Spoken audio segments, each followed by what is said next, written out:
Now that we have reviewed how Velashape 3 works on the body, let's move to the patient evaluation and preparation.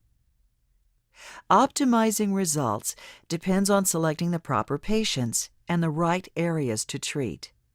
Avoid patients who are too thin, have an excess BMI, or predominantly visceral fat or excessive skin laxity. Patients can be treated who have excess regional volume, are interested in sculpting an area of the body, or desire circumferential reduction. Likewise, mild to moderate grades of cellulite respond best to treatment.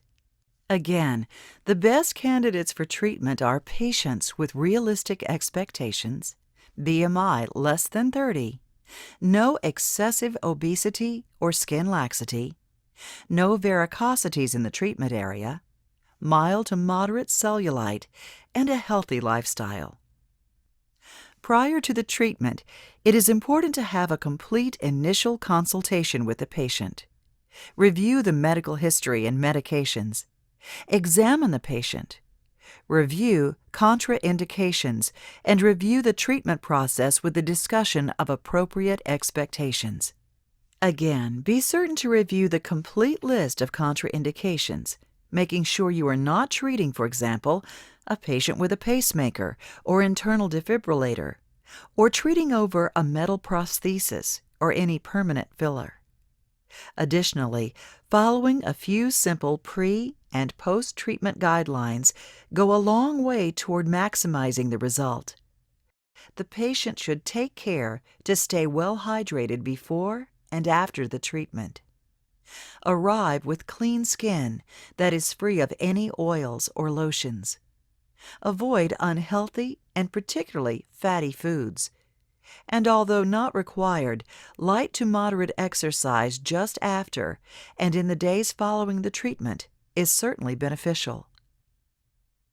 Please refer to the clinical manual and in-service instructions for a complete discussion of these items. During the consultation, understand the patient's areas of concern.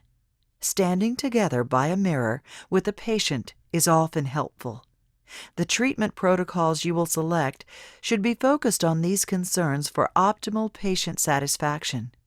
For example, if the patient's goal is to reduce dress size, treatment with a circumferential reduction protocol is the correct choice.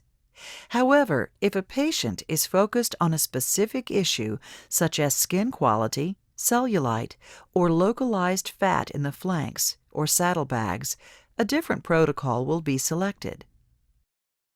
Once you have determined the correct course of treatment, be sure to weigh the patient and take correct measurements and proper photographs.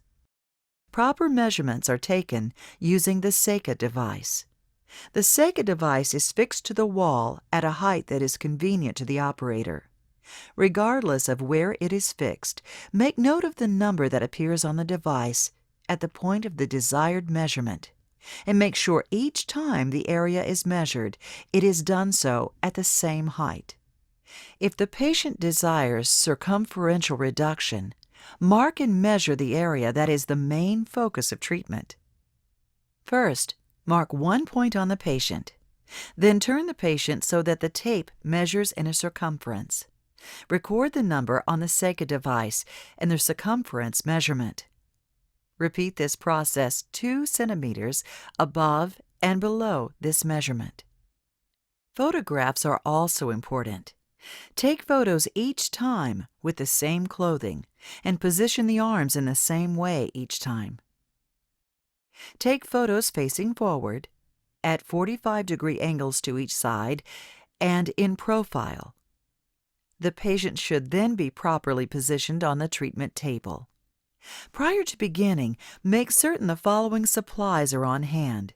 These include Vela spray, all necessary covers, additional cover filters, and tissue for cleaning. Treatments will then be carried out based on the protocol selected. Match the patient's needs with the appropriate protocol. A summary is found on the first page of the QRG. For example, when treating a patient who would like to reduce clothing size, use the circumferential reduction protocol. When focusing on reducing a localized area, choose the localized fatty deposits protocol. Protocols can also be combined as directed. The basic principle to remember with all these protocols is that it is important to reach the appropriate temperature and maintain it over time. End point temperatures are 43 to 45 degrees Celsius. The exception is the submental region, where end point temperatures can be slightly lower, from 40 to 43 degrees Celsius.